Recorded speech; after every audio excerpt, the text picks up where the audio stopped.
নমস্কার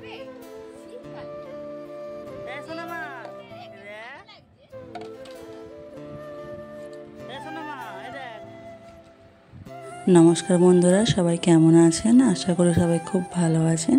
আমিও খুব ভালো আছি। এটা ছিল শ্রাবণের এক সোমবারের সকাল সকাল উঠে পড়েছি। উঠে বাড়ির সমস্ত কাজ বাজ সেরে নিয়েছি এবং বাইরের আবহাওয়াটা দেখে নিচ্ছিলাম, কারণ আজ যাব বাবার মাথায় জল ঢালতে। এই দেখুন, আর একদিকে আমার মা বাগান থেকে আমাদের বাগানের ফুল, টগর ফুল ও নীল ফুল তুলে নিয়ে চলে এসেছিলো। সেইগুলো আমি গেঁথে নিয়েছিলাম নিয়ে এবং আমাকে এদিকে স্নান টান সেরে আমি বাড়ির ঠাকুরকে পুজো করে নিয়েছিলাম। বাড়িতেও একটা শিব ঠাকুর আছে, তাই নিজের মনের মতো করে শিব ঠাকুরটাকে সমস্ত কিছু দিয়ে ভালোভাবে আমি পুজো করে নিয়েছিলাম। নিজের মতোই, কোনো মন্ত্র জানি না, নিজের মতো করে পুজো করে নিয়েছিলাম। আর এদিকে আমি যে আমাদের এখানে শিবতলায় পুজো দিতে যাব, সেখানে সব পুজোর জোগাড় করে নিয়েছিলাম। সমস্ত কিছু জোগাড় করে নিয়েছি এবং আমরা সবাই মিলে যাব। সবাই মিলে বলতে আমি, বৌদি এবং আমার বোন তিনজনে মিলে বেরিয়ে পড়েছি। দেখুন, এটা আমার বৌদি ভাই, এটা আমার বোন আর আমি তিনজনে বেরিয়ে পড়েছি। ওই যে দেখা যাচ্ছে আমাদের শিব মন্দির, আমরা এসেই গেছি। আমরা এসে গেছি, চারিদিকের একটু ভিডিও নিচ্ছিলাম, যে ভিডিও করছিলাম যে ভিডিও নিতে হবে।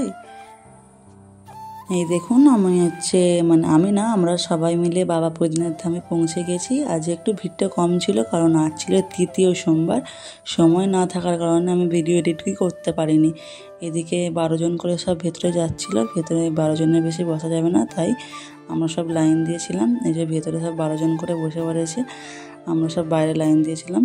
এদিকে ফাঁকা, যেহেতু তৃতীয় সোমবার তো আসছে হয়ে যাচ্ছে এরকম। এটা বৌদি ভাই, এটা বোন, আর এটা আমি। বৌদি ভাইয়ের চ্যানেল আছে, আপনারা তো সব অনেকেই জানেন। আর এদিকে ডাবটা যেহেতু আমি কেটে নিইনি বাড়ি থেকে, ওই জন্য এদিকে বৌদি একটু ডাবটা কেটে দিচ্ছিল। আমি কাটতে পারি না বলে বৌদি একটু কেটে দিচ্ছিল। আর এই হচ্ছে আমাদের বাবা বৈদ্যনাথ, সব অনেক জাগ্রত, সবার মনস্কামনা পূরণ করে। আপনারা সবাই প্রার্থনা করবেন, নিশ্চয়ই আপনাদেরও মনস্কামনা পূরণ করবেন। এইদিকে দেখুন, আমাদের হয়ে যাওয়ার পর এদিকে আরও সব বসে পড়েছিল, ভিড় হচ্ছে, হয়ে যাচ্ছে আর কি সঙ্গে সঙ্গে পুজো, এরকম আর কি। আর এই দেখুন, আমরা বাড়ি যাওয়ার সময় বৌদিদের দোকানে চলে এসেছিলাম, কারণ এখানে ছিল আমাদের পুচকি ভাইজির সঙ্গে দেখা করে আমরা বাড়ি আসছি। দেখুন, ও খেলতেই ব্যস্ত, আমাদেরকে পাত্তাই দেয় না। সবাইকে টাটা।